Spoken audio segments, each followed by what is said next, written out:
नमस्कार दोस्तों। नवरात्रि को लेकर इस बार लोगों के बीच में थोड़ा कंफ्यूजन है कि यह 8 अप्रैल से आरंभ होंगे या फिर 9 अप्रैल से होंगे। पंचांग के अनुसार चैत्र नवरात्रि का आरंभ 9 अप्रैल से होगा। 9 दिनों का यह महापर्व रामनवमी के साथ 17 अप्रैल को समाप्त हो जाएगा। चैत्र नवरात्रि प्रतिपदा का आरंभ 8 अप्रैल को देर रात 11:50 पर होगा और अगले दिन यानी 9 अप्रैल को रात के समय 8:30 पर समाप्त हो जाएगी। इसलिए उदया तिथि की मान्यता के अनुसार नवरात्रि का आरंभ 9 अप्रैल से होगा। हिंदू धर्म में नवरात्रि के 9 दिनों का महत्व बहुत ही खास माना जाता है। इन 9 दिनों में आदिशक्ति मां दुर्गा के 9 स्वरूपों की पूजा की जाती है। धार्मिक मान्यताओं में माना गया है कि इन 9 दिनों में मां दुर्गा से जुड़ी सभी शक्तियां जागृत हो जाती हैं। इसीलिए इन दिनों में मां दुर्गा की संपूर्ण विधि विधान से पूजा करने से आपकी सभी मनोकामनाएं पूर्ण होती हैं।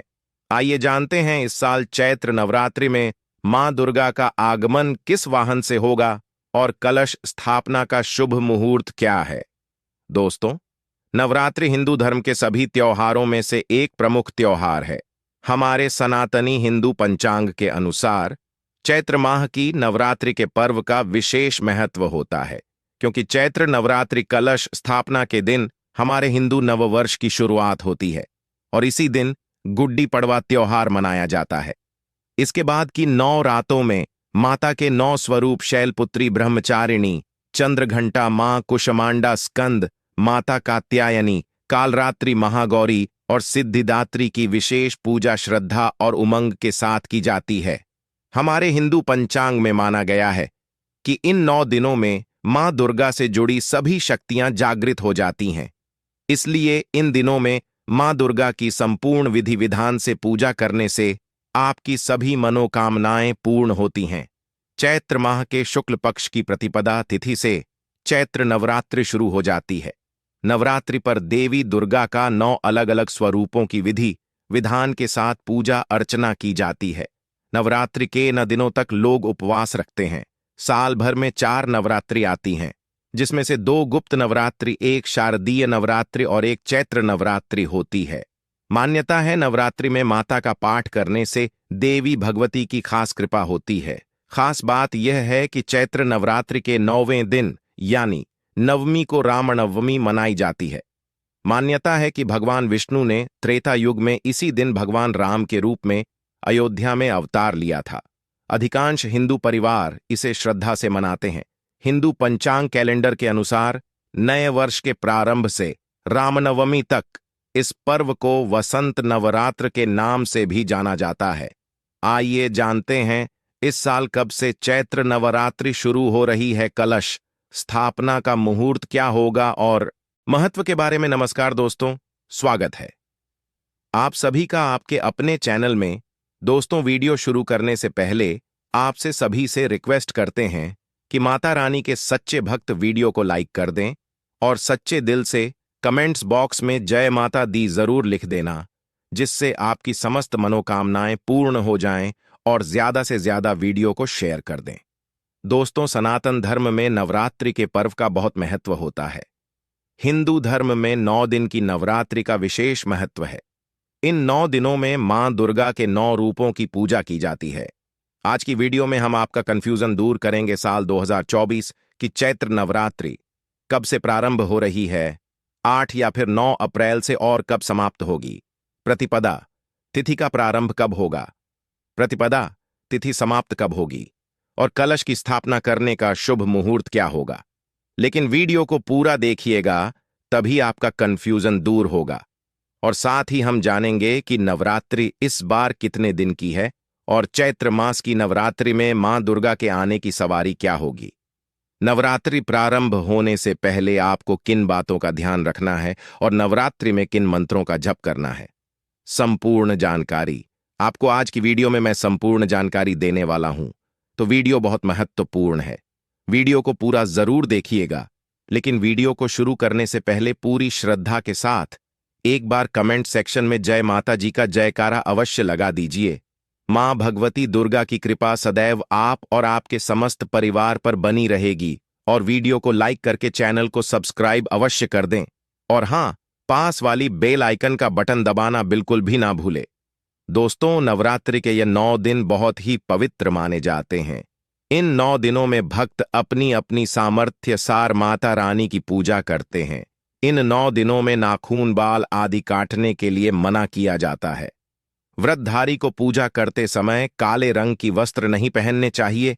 विधि विधान से सुबह और शाम की पूजा करनी चाहिए। वैसे तो कलश स्थापना करना बहुत ही शुभ माना जाता है।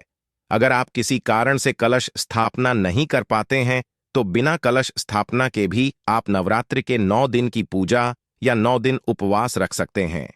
इन 9 दिनों में अखंड ज्योत भी चलाई जाती है, जो कि 9 दिन और 9 रात तक लगातार जलती रहती है। इन 9 दिनों में श्री दुर्गा चालीसा पाठ, श्री दुर्गा सप्तशती का पाठ किया जाता है। अपनी अपनी परंपराओं के अनुसार अष्टमी और नवमी तिथि को कन्या पूजन किया जाता है। दोस्तों, नवरात्रि में मां दुर्गा के 9 स्वरूपों की आराधना करते हैं। प्रथमम शैलपुत्री च, द्वितीय ब्रह्मचारिणी, तृतीय चंद्रघंटा कुष्मांडा, चतुर्थ पंचम स्कंध माता ठम कात्यायनी, सप्तम काल रात्रि, अष्टम महागौरी, नवम सिद्धिदात्री। तो नवरात्रि में मां दुर्गा के इन्हीं 9 स्वरूपों की आराधना की जाती है। अब इनकी पूजा से क्या लाभ होते हैं तो देखिए, पहले दिन माता शैलपुत्री की पूजा की जाती है, क्योंकि कलश की स्थापना के साथ पहले दिन हम माता शैलपुत्री की पूजा करते हैं। माता शैलपुत्री, जो कि हिमालय की पुत्री है, सफेद रंग प्रिय है और इनकी पूजा करने से सभी प्रकार की कामनाएं पूर्ण हो जाती हैं। दूसरे दिन माता ब्रह्मचारिणी की पूजा की जाती है। इनकी पूजा से वैराग्य बढ़ता है, सदाचार आता है और संयम बढ़ता है। नवरात्रि के तीसरे दिन माता चंद्रघंटा की पूजा की जाती है और कहा जाता है कि माता चंद्रघंटा की पूजा से मानव सांसारिक कष्टों से मुक्ति पा जाते हैं। नवरात्रि के चौथे दिन माता कुष्मांडा की पूजा की जाती है और इन्हें मालपुआ का भोग लगाया जाता है। माता कुष्मांडा की पूजा करने से हर प्रकार की कामनाएं, सुख, समृद्धि, सौभाग्य सब कुछ प्राप्त हो जाता है। पांचवें दिन माता दुर्गा के 5वें स्वरूप माता स्कंद माता की पूजा की जाती है और माता को केले का भोग लगाया जाता है। इनकी पूजा से संतान की प्राप्ति होती है। संतान को अच्छे स्वास्थ्य की प्राप्ति होती है, दीर्घायु की प्राप्ति होती है। नवरात्रि के 6ठे दिन दुर्गा के 6ठे स्वरूप माता कात्यायनी की पूजा अर्चना की जाती है। इनकी पूजा करने से विवाह में आ रही बाधाएं दूर होती हैं। मनचाहे जीवन साथी की कामना पूर्ण होती है। दाम्पत्य जीवन सुखमय होता है। रूप, लावण्य, आकर्षण में वृद्धि होती है। शास्त्रों के अनुसार माता कात्या यानी ब्रज की अधिष्ठात्री देवी हैं। इनकी पूजा गोपियों ने भी की थी जब उन्हें श्री कृष्ण का प्रेम चाहिए था। इसलिए मन चाहे जीवन साथी की कामना से या शीघ्र विवाह की कामना से माता कात्यायनी की आराधना करनी चाहिए। 7वें दिन यानी कि नवरात्रि के 7वें दिन माता काल रात्रि की पूजा की जाती है और माता काल रात्रि की पूजा करने से शत्रुओं से मुक्ति मिल जाती है। इसके अलावा रोग, दुख, दुर्घटना, अकाल मृत्यु इस प्रकार के भय से मुक्ति मिल जाती है। शनि, राहु, केतु, शनि पीड़ा से मुक्ति मिल जाती है। तो माता काल रात्रि की पूजा नवरात्रि के साथ 7वें दिन करने से यह समझ लीजिए कि कष्टों से मुक्ति मिल जाती है। नवरात्रि के 8वें दिन माता महागौरी की पूजा की जाती है और महागौरी की पूजा करने से मनुष्य के सभी कष्ट समाप्त हो जाते हैं। घर में सुख समृद्धि आने लग जाती है। सुख, समृद्धि, संतान, सौभाग्य, कोई भी ऐसी कामना नहीं जो माता महागौरी की पूजा से पूरी ना हो जाए। इसलिए नवरात्रि के 8वें दिन विशेष रूप से माता महागौरी की पूजा की जाती है। नवरात्रि का 9वां दिन बहुत विशेष होता है, क्योंकि इस दिन हम माता सिद्धिदात्री की पूजा करते हैं और 9 दिन की जो हमारी आराधना होती है, मतलब नवरात्रि में जो हमारी पूजा आराधना होती है, मंत्रों का जप होता है या जो भी कामना लेकर हम पूजा करते हैं, वह सभी फल हमें माता सिद्धिदात्री की पूजा से ही प्राप्त होता है। तो यह जो नवरात्रि के 9 दिन होते हैं, जिसमें हम माता की अलग अलग स्वरूपों की पूजा आराधना करते हैं, हर पूजा का, हर स्वरूप का अपना महत्व होता है और प्रत्येक दिन की पूजा इसलिए बहुत महत्वपूर्ण मानी जाती है। तो नवरात्रि में प्रतिदिन की पूजा विधि की वीडियो आपको हर रोज मिलेगी। आप लोग चैनल से जुड़े रहिएगा। और अब जानते हैं कि नवरात्रि कब से प्रारंभ हो रही है, कब समाप्त हो रही है। लेकिन उससे पहले वीडियो को लाइक करके चैनल को सब्सक्राइब अवश्य कर दें।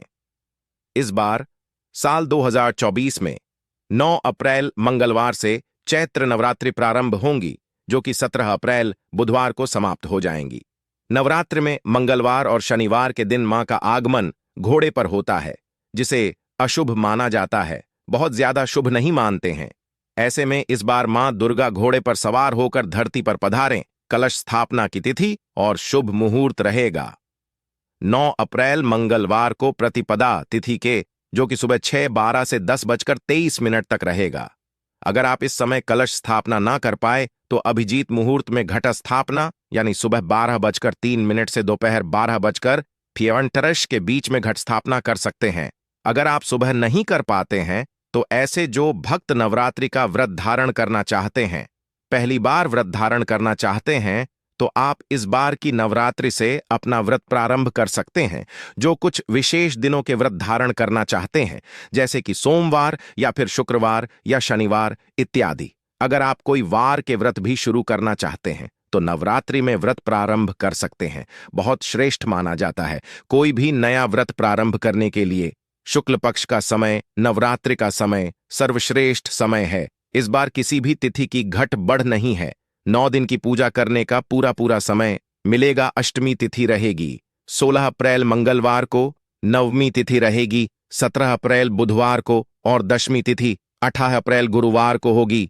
दशमी तिथि को नवरात्रि व्रत का पारण और दुर्गा विसर्जन किया जाएगा। इसी के साथ नवरात्रि व्रत का समापन हो जाएगा। इन 9 दिनों में नाखून, बाल आदि काटने के लिए मना किया जाता है। व्रतधारी को पूजा करते समय काले रंग की वस्त्र नहीं पहनने चाहिए। विधि विधान से सुबह और शाम की पूजा करनी चाहिए। वैसे तो कलश स्थापना करना बहुत ही शुभ माना जाता है। अगर आप किसी कारण से कलश स्थापना नहीं कर पाते हैं तो बिना कलश स्थापना के भी आप नवरात्रि के 9 दिन की पूजा या 9 दिन उपवास रख सकते हैं। इन 9 दिनों में अखंड ज्योत भी चलाई जाती है, जो कि 9 दिन और 9 रात तक लगातार जलती रहती है। इन 9 दिनों में श्री दुर्गा चालीसा पाठ, श्री दुर्गा सप्तशती का पाठ किया जाता है।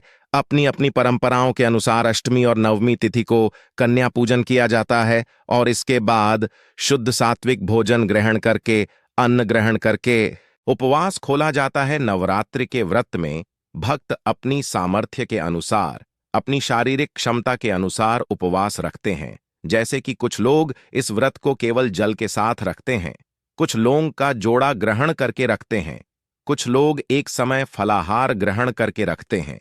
फलाहार में सेंधा नमक से बना हुआ फलाहार जैसे आलू टिकिया, लौकी टिकिया, कूटू की पूरी समा के चावल आदि ग्रहण किए जा सकते हैं। मौसमी फलों का और भरपूर मात्रा में दूध और जल का सेवन इस दौरान किया जाता है। लेकिन जो लोग व्रत भी रखना चाहते हो लेकिन बिना अन्न के नहीं रह सकते, इस व्रत में एक समय शुद्ध सात्विक भोजन, जो कि सेंधा नमक से बना हुआ हो, लहसुन प्याज से रहित हो, भोजन रात के समय कर सकते हैं। चैत्र नवरात्रि की 17 अप्रैल को मां सिद्धिदात्री की पूजा करेंगे। महानवमी है और 17 अप्रैल को ही श्री राम नवमी मनाई जाएगी। भगवान श्री राम का जन्मोत्सव मनाया जाएगा। साल 2024 में नवरात्रि पूरे 9 दिन की है, तो किसी प्रकार का तिथि में ऐसा उलट फेर नहीं है। पूरे 9 दिन की नवरात्रि हमें प्राप्त हो रही है, जो कि बहुत शुभ है। यह बात करें माता की सवारी की तो देखिए, नवरात्रि में मंगलवार और शनिवार के दिन मां का आगमन घोड़े पर होता है, तो इस बार माता का जो वाहन है वह घोड़ा है। अब बात करते हैं कलश विसर्जन का। दुर्गा विसर्जन नवमी तिथि के बाद ही करना चाहिए, तो 17 अप्रैल बुधवार को दोपहर 3:12 तक नवमी तिथि रहेगी, जिसके बाद दशमी तिथि प्रारंभ हो जाएगी। तो ऐसे में आप इस दिन शाम को सूर्यास्त से पहले पहले तक विसर्जन कर सकते हैं। नवरात्रि पर आप माता रानी को बहुत सरल और सस्ते उपायों से खुश कर सकते हैं। आइए जानते हैं वे सरल उपाय। पान, ताजे नए पान लाकर उस पर 1 रुपये का सिक्का रखकर मां भवानी के सामने रखें। सुपारी रब की पूजा सुपारी लाकर देवी मां को समर्पित करें, तो भी वे प्रसन्न होकर आशीर्वाद देंगी। राइट पा रब की रुई खरीदकर उसे माता रानी को अर्पित करें, तो वह उतनी ही प्रसन्न होंगी जितनी मनहरा उपायों से होती है। गुड़, अगर आप महंगे प्रसाद भोग माता जी को नहीं चढ़ा सकते तो ₹5 का गुड़ लाकर पूरे भक्तिभाव से देवी के समक्ष रखें। आपको शुभ आशीर्वाद अवश्य मिलेंगे। काले उबले चने देवी मां को प्रसन्न करने का यह भी बहुत सरल और सस्ता उपाय है। काले उबले चने भी अंबे मां को प्रसन्न करें।